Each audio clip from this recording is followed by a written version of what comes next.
Indo-British Advanced Pain Clinic, నొప్పి మాయం surgery దూరం. For appointments 9155515563.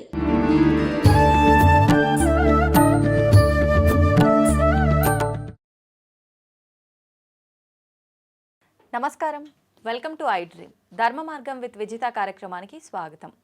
నమస్కారం అండి.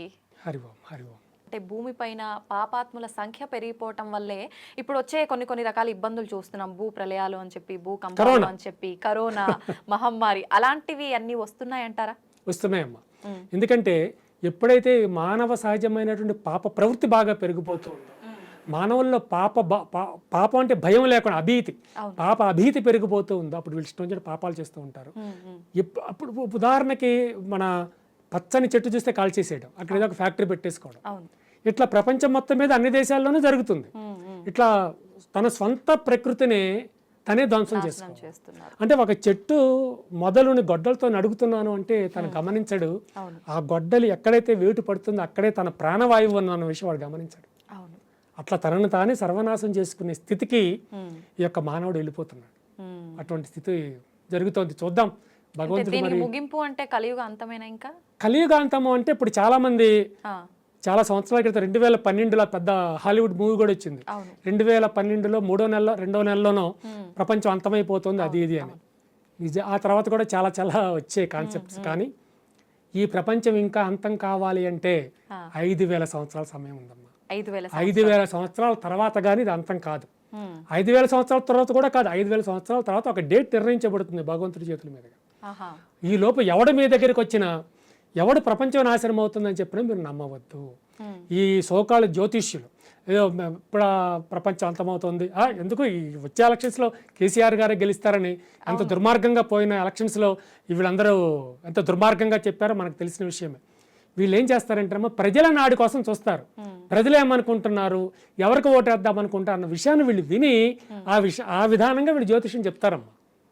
అంతే తప్ప వీళ్ళ సొంతం ఏమీ కాదు. అంటే నలుగురి అభిప్రాయాలు తీసుకొని అందరూ ఎవరు చూసినా కేసీఆర్ అంటున్నారే, వాడే గెలవచ్చు అని, కేసీఆర్ గెలవబోతున్నాడని చెప్తారు వీళ్ళందరూ. మరి గెలవలేదే మరి. అదంతా ప్రజల నాడి అమ్మ. ఇదంతా ప్రజల నాడిని పట్టుకుని చేసే ఈ టక్కుటమార విద్యలు ఈ జ్యోతిష్యం చెప్పేవాళ్ళు చాలామంది. అందరూ జ్యోతిష్యులు అంటే అందరూ కోపం వస్తుంది కనుక చాలా మంది జ్యోతిష్యులు ఇట్లానే చెప్తారు. అంటే కోపం వస్తుందని కాదు, వాస్తవం చెప్పండి. వాస్తవం అంతేనమ్మా. వాస్తవం అంటే చాలా మంది దొంగలే. దొంగలే, అబద్ధం చెప్తే అబద్ధాల మీద బ్రతుకుతూ ఉంటారు. వాళ్ళ బ్రతికే అబద్ధం. ఏదో చెప్తారు. ఇప్పుడు అప్పుడు మంచి క్లాస్గా తయారయ్యి మంచి విలువైనటువంటి బట్టలు వేసుకొచ్చిన వాళ్ళని అనుకోండి, ఏదో వీడేదో ధ్యానంలోకి వెళ్ళినట్టు, లేకపోతే జాతకం చూసి అబ్బో మీకు బ్రహ్మాండంగా ఉందమ్మా, మీరు మహా కోటీశ్వరులు, మీ పిల్లలందరూ అమెరికాయో రష్యాయో జపాన్ అయితే వెళ్ళిపోయి చదువుతారు అది ఇది అంటే ఆవిడ ఇంకా ఆనందం అనిపిస్తుంది సహజంగానే. అట్లా వీళ్ళు వాటిని తీసుకుంటారు. అయితే భవిష్యత్తు గురించి చెప్పగలిగిన వాళ్ళు ఉన్నారమ్మా భారతదేశం. భవిష్యత్తు గురించి చెప్పగలిగిన వాళ్ళు ఉన్నారు. మీకు స్టీవ్ జాబ్స్ అంటే మీకు తెలుసా? పోనీ యాపిల్ ఉన్నారా? Apple company, Apple phones, Apple cell phones, Apple iPhones, Apple laptops, ఆ కంపెనీ పెట్టిన వ్యక్తి పేరే స్టీవ్ జాబ్స్.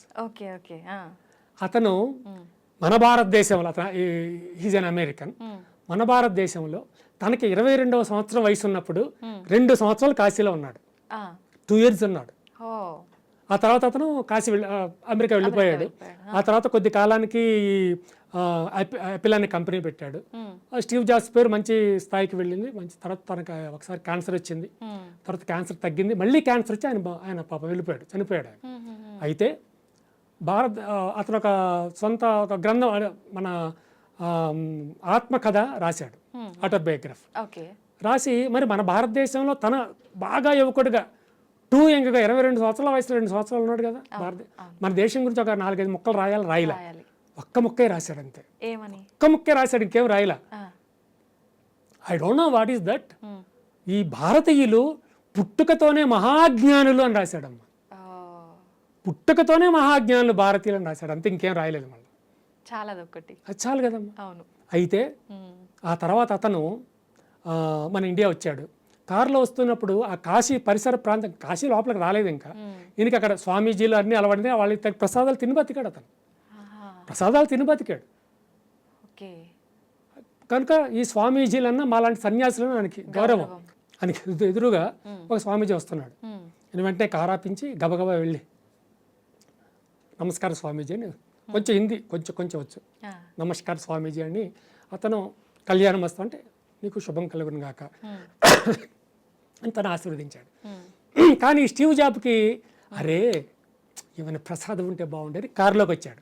కారులో ఒక చిన్న యాపిల్ దొరికింది. యాపిల్ అది 2 చేతులతో తీసుకొచ్చి గౌరవంగా ఆ సాధు సన్యాసికి ఇచ్చాడు.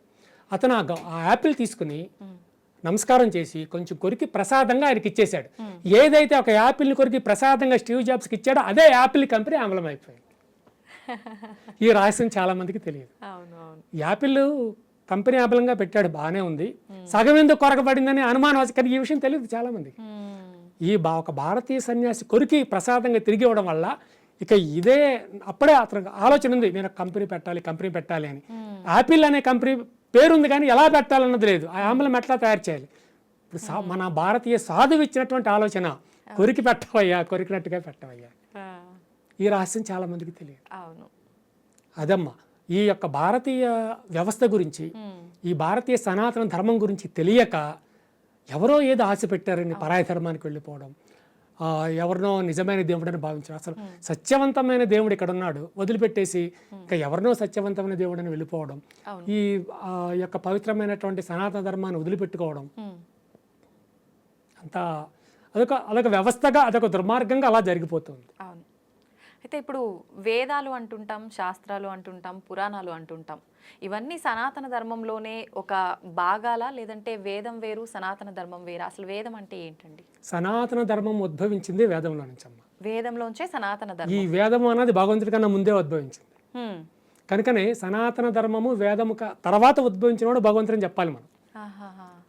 వేదంలో ఒక్క భగవంతుడి గురించే చెప్పడం జరిగింది, అతడే దేవేంద్రుడి గురించే చెప్పారు. వేదాల్లో దేవేంద్రుడు అనే పదం ఎక్కువసార్లు కనిపిస్తూ ఉంటుంది. సో అది మన ఈ విశ్వం పుట్టక ముందు నుంచే ఉన్నవి అవన్నీ. ఆ యొక్క విధానంలో హైందవ ధర్మం వేరు కాదు, అందులో నుంచే ఉద్భవించింది. ఇప్పుడు మీ తండ్రి గారు వేరు, మీరు వేరు అంటే మనం అంగీకరించగలిగింది, మా తల్లి తండ్రి నేను ఒకటే, అంతే. ఈ యొక్క సనాతన ధర్మము, హైందవ ధర్మము, వేదము, సనాతనము ఇవన్నీ ఒకటే, ఒకే వ్యవస్థ. ఒక దాంట్లో నుంచి ఒకటి ఉద్భవించాయి. ఈ సనాతన ధర్మం ఒక్క విషయం చెప్పాలి అంటే, దీనికి మించినది విశ్వంలో మరొకటి లేదు. సనాతనము అంటే అత్యంత పురాతనమైనది, కానీ దీనికన్నా పెద్ద మతాలు 2 ఉన్నాయి ఆల్రెడీ. ఇప్పుడు ఉదాహరణకి క్రైస్తవ మతం తీసుకోండి, ప్రపంచంలో కల్లా పెద్ద మతం, అందులో అనుమానం లేదు. పెద్ద మతం అదే, అంటే ఎక్కువ అంతే, పాపులేషన్ ఎక్కువగా ఉన్నది క్రైస్తవ మతంలో. ఆ తర్వాత పెద్ద మతం ఏది ఉన్నది అంటే ఇస్లామిక్ మతం, అది సుమారు 50 నుంచి 60 దేశాల్లో ఉంది. ఇక ఈ క్రైస్తవ మతం అనేది సుమారు 100-125 దేశాల్లో ఉన్నది. ఈ హైందవ ధర్మం ఎన్ని దేశాల్లో ఉంది? ఇప్పుడైతే 3-4 దేశాల్లో కన్నా ఎక్కువ కనిపించడం లేదు. కానీ ఇప్పుడు ఆఫ్రికా ఖండంలో చాలా ఉత్తమమైన స్థితిలో ఇప్పుడు ఈ హైందవ ధర్మం వెళ్తుంది. ఆఫ్రికా ఖండంలో కానివ్వండి, అమెరికాలో కానివ్వండి, రష్యాలో కానివ్వండి, ఇప్పుడు చాలా మంచి స్థితిలో ధర్మం వెళుతుంది. కొంతమంది యూట్యూబర్లు కానివ్వండి, మేము హైందవ ధర్మానికి మేము చాలా గొప్ప చేస్తున్నామని కానివ్వండి, కొంతమంది ఇష్టం వచ్చే తిట్టడం మొదలు పెడుతున్నారు యూట్యూబ్లో. అంటే ఆ ధర్మం అట్లాగా, ఈ ధర్మం ఇట్లాగా అని. అలా తిట్టవలసిన పని లేదమ్మా. పరాయ ధర్మాన్ని మనం తిట్టకూడదు, తిట్టవలసిన అవసరం లేదు. వాళ్ళ ధర్మంలో వాళ్ళు వెళ్తున్నారు. నీది సనాతన ధర్మం అయినప్పుడు నీ సనాతన ధర్మం గురించి గొప్ప చెప్పుకో, అంతే తప్ప ఎదుటి ఎందుకు తిట్టాలి? ఇప్పుడు అమెరికాలో మన హైందవ ధర్మం గురించి మాట్లాడుతూ ఎదురు ధర్మాన్ని తిరిగి తిట్టేవాళ్ళు అక్కడ ఎవరు లేరు. మరి హైందవ ధర్మం ఎందుకు పైకి వస్తుంది? రష్యాలో కూడా హైందవ ధర్మం గురించి గొప్ప చెప్పేవాళ్ళు ఉన్నారు తప్ప ఎదురు ధర్మం గురించి క్రిస్టియానిటీ బాగా శక్తివంతమైంది.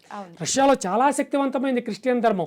మరి క్రిస్టియన్ ధర్మాన్ని తిట్టేవాడు అక్కడ లేడు, మరి ఎందుకు హైందవ ధర్మం పైకి వస్తుంది? ఈ ఆఫ్రికా దేశాలు మొత్తం క్రిస్టియానిటీ దేశాలే.